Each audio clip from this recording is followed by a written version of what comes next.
Everybody. Well, welcome. I've got Scott Barker here. He's the head of partnerships at Sales Hacker, evangelist at Outreach, and also the host of the Sales Engagement Podcast, which if you hadn't had a chance to check that out, I highly recommend it. There's a lot of really great content.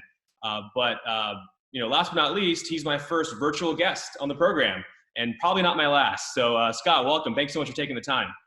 Thanks, brother. I'm honored to be the first virtual one.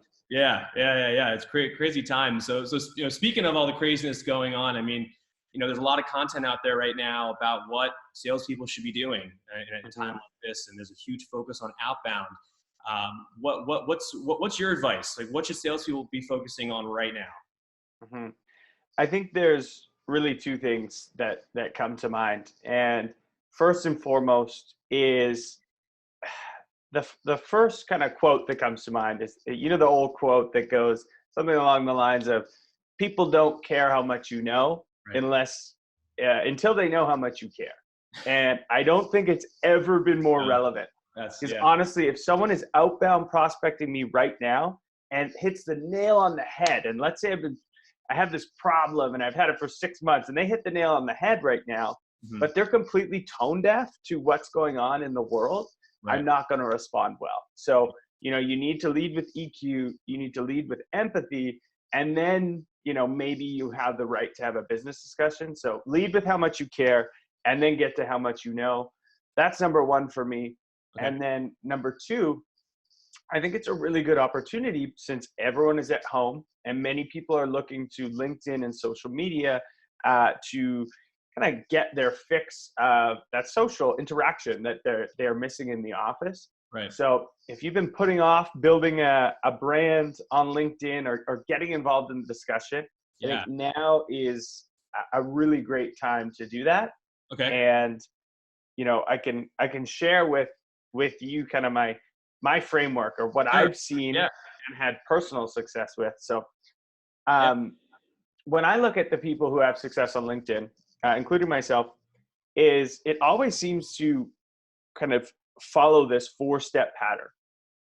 So number one, you're just going to get on there and you're going to be at the stage I call just like a listener.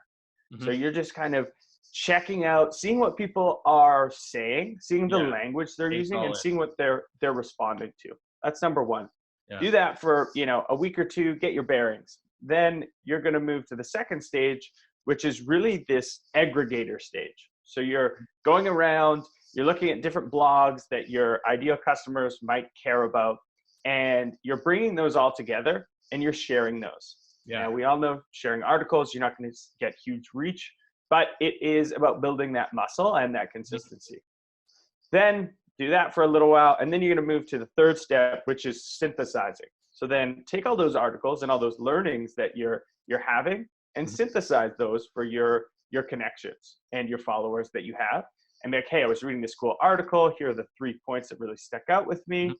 And then, that's really valuable because you save them time reading the article. Yeah. And then fourth, and a lot of people just jump to this step. The fourth step is, actually becoming a creator. And this is when you can have an original thoughts and create original discussion.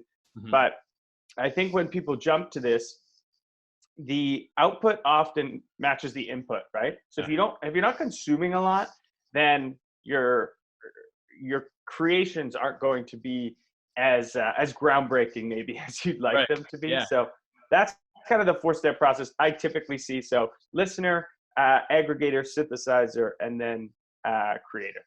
So like LASK for short. LASK, there we go.